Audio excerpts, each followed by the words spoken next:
মোমেন বান্দারা যদি বিপদে পড়ে আর আমারে যদি ডাকে, আমি আল্লাহ রব্বুল আলামিন বাঁচাইয়া দেব। মাজারে যাইও না, মাজারে যেও না, এই মাজারগুলি তোমাদেরকে কিচ্ছু দিতে পারবে না। বিশ্বাস করো মুসলমান, মাজারে চাদর দিও না, আগরবাতি দিও না, মোমবাতি দিও না, টাকা পয়সা দিও না। যে ব্যক্তি মারা গেছে তোমাকে কিচ্ছু দিতে পারবে না, পারবে না, পারবে না। আল্লাহু আকবার।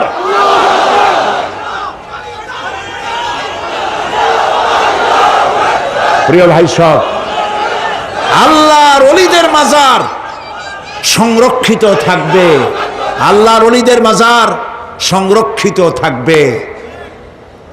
আপনি যাইয়া বসছেন কোনো কারণে, সেখানে জিয়ারতের উদ্দেশ্য নয়, কখনোই নয়। যে বসছেন সিলেটে, এখন শাহজালাল রহমতুল্লাহ আলাইহির মাজার জিয়ারত করতে পারেন, কিন্তু নিয়ত করে যাইতে পারবেন না, রাসূলুল্লাহ নিষেধ করেছেন। আল্লাহর নিষেধ, আল্লাহর আদেশ মানা যেমন ফরজ, রাসূলুল্লাহর আদেশ নিষেধ মানা উম্মতের জন্য ফরজ। বাগদাদ গিয়েছেন ব্যবসা উপলক্ষে, বড় বিশ্বের মাজার জিয়ারত করেন, অসুবিধা নেই, কিন্তু এইখান থেকে নিয়ত করে বাগদাদে যাইতে পারবেন না মাজার জিয়ারত করার জন্য।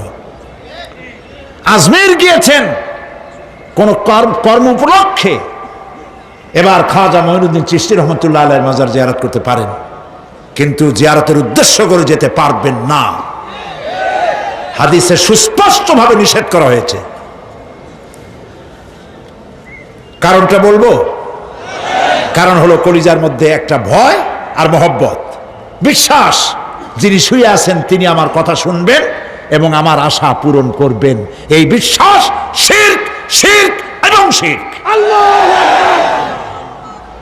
আপনি কবরের কাছে যাচ্ছেন, যার কাছে যাচ্ছেন, ধরেন খাজা মঈন চিশতি রহমতুল্লাহ আলাইহি, মাহবুব সুবহানি, কতবে রব্বানি, শেখ মহিউদ্দিন আব্দুল কাদের জিলানী রহমতুল্লাহ আলাইহি।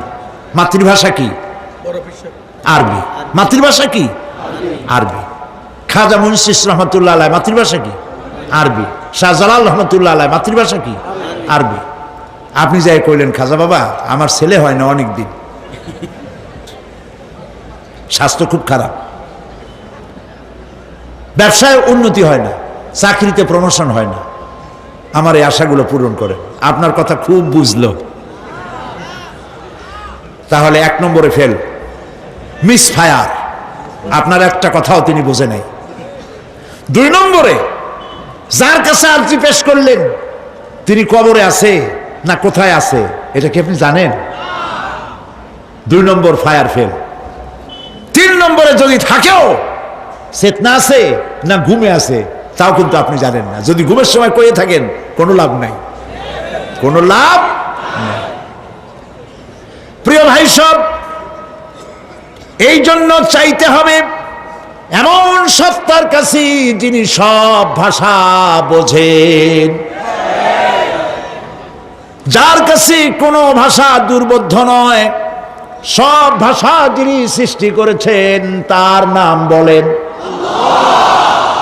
আর যিনি কখনো ঘুমান না তার নাম বলেন লা তাখুযুহু সিনাতুন ওয়ালা নাওম, যার কোনো ঘুমও নাই তন্দ্রাও নাই। সুবহানাল্লাহ কবেন না?